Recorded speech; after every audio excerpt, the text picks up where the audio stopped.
starting from an image extracted from the fit report, we're looking at the bar in room 135, and we see various things on the bar here. And over to the right hand side of the image, in front of this little monitor here, and this monitor is manufactured by a company called Anran, and we see that there's cards here that look to be room access cards. And from this picture as it is, we look at it, we see we can count 1, 2, a carrier, another carrier with a card in it for a total of 3, 4, another carrier. So we have 4 blue cards, don't know what that is, and then 2 what look to be M-Life cards. If we blow this up, then we can see the similar thing. It's all clear except for this area out there, which becomes somewhat suspect because it looks like a card, but it could be a reflection. So immediately we drop over to the image options, and we'll do a few color corrections on this and see what we can do. Now I love ramping up the hue to see what it can bring out, and I like to increase the contrast, decrease either the gamma or the brightness a little bit, and see what we have. Alright, so everything pretty much stayed the same but got a little brighter except for this, and now it's starting to look like there's a card there, but still a little fuzzy. Now if we apply another filter, in this case we'll apply a median filter, and the median filter will remove noise and make things a tad bit blurrier, but also enhance the colors a little bit. And after we apply that filter, then we see that yes, this is indeed a card. There's a clear distinct shape there with the carrier line on top of it, and in fact this card under the carrier might also be under this card there. So now we have identified 1, 2, 3, 4, 5 cards, and then something over here underneath this carrier. Alright, moving on to the next image, we have an image of the Anran monitor, and here behind it we can see yet again 2 more cards. So that brings the total to 7 blue cards, 2 behind it, 5 in front of it, and then this. And for the longest time I really didn't know what that was, and it was only quite recently that I completely figured that out. And to do it I went looking for cards on eBay, and here's what I found. I found room access cards with the usual image, and then I found the back side of it, which has this sort of a goldish color with writing on it. And then I also found the player's card. In this case they're platinum M-Life players cards, which Paddock and Danley were reported to have, and you can see the back of the player's card is substantially different than the back of the room access card. Alright, so now that we know what they look like, we can go back over to our images and look a little more carefully, and now we can say, okay, this looks to be a player card, and what we do now is we number everything.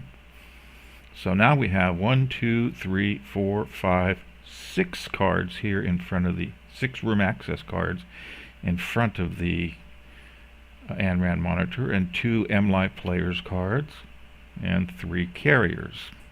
All good and well. Alright, and in the back of the Anran monitor we have cards, room access cards 7 and 8. So we now have a total of 8 room access cards and 2 M-Life player cards. Alright, just to make sure that I was accurately gauging this as a room access card, I pulled up the images and slid it in and magnified it and everything, and you'll observe that it fits pretty well. Here you can see the line that matches the line, then you have 1, 2, 3, 4 writing, 1, 2, 3, 4 writing, and while the colors aren't a perfect match, I have no clue, that this image on eBay is either from the same year or whatnot, but clearly this matches the back of what a card might be looking like. So, there you go. You now know as much as I do about how many cards were in the room for Paddock, all of which were issued in his name, well, presumably, since that's what we're being told. And there are 8 of them, along with 2 players' cards.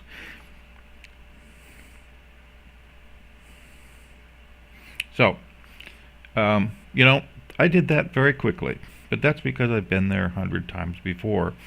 Hunter and I have had numerous conversations on these cards, and the reason we've had those numerous conversations is because they play such an integral role in analyzing the lock interrogation report.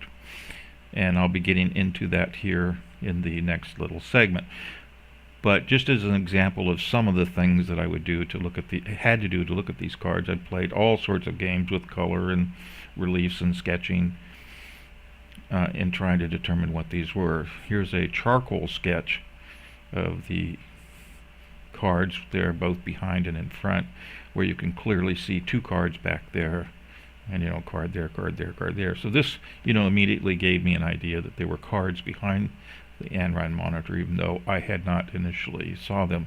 You'll also notice that right behind the cards, behind the Anran monitor, and just in the shadow, is a portion of the magazine for the gun that's located right behind. And in the monitor, you can also see that there's some sort of image in 1/4 of the monitor. Part of the research that I did into this whole thing discovered that this Anran monitor has many different options when you purchase it, and one of them is that it can come with a disc, so it actually acts as a video recorder. We don't know if this maker model here, what the maker model is, and therefore we don't really know whether it came with a disc or not, but it's a fascinating concept to explore. Here again, here's just a relief. Didn't add too much value, except that you can see in the detail how the white lettering appears to be raised there from this type of filter. And there you just add the highlight on the back cards in the shadow so you can see them, and you can also see more of the magazine, the Surefire magazine. And that's just a really up close of the 2 cards behind the monitor. And then this comes along, and this is a new image of the gun. And here's the Anran monitor, and here's where's the other card? One of the cards is missing. I have no clue what happened to it. I don't see it anywhere else in the room. But when this photo was taken, one of the cards had been removed, slipped on the floor, or something else. Because there used to be 2 cards there. So it looks like this one that was slipped under was taken away, raising a few concerns of what the hell happened to the card. Also of interest is the Mary Lou Danley M-Life card that appears over here, yet when you really look at it up close, you'll find that it was that whole thing was staged. In fact, all this stuff out there was probably placed on there by the cops, the officers, when they were emptying the wallet. And oddly enough, when you look back at the original image here, not the original, but this, you can see where the dust on the countertop has been disturbed. And if you continue on to look at some of these other images that I have, can't really see it there. You can begin to see it on the binoculars, and here you can again see that's a version of the original image where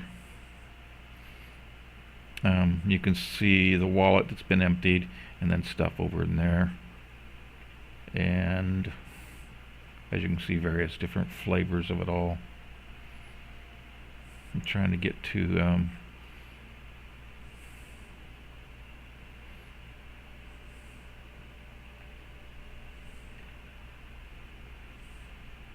here's an up close of the Mary Lou Danley. Oh yeah, this one was interesting. Here you can see the cell phone in the background, and you can see the dust on everything. And you can also see some marking on that cell phone. And when you change the contrast, you can see that it looks like somebody tried swiping on the card left to right twice and top to bottom once. Either that or they have some perverted sense of humor by putting some sort of symbol there. I also, this glove looks suspiciously like it's giving you the finger, but yeah, what the hell. Bushnell binoculars. And this is an image from that original up there that we were looking at.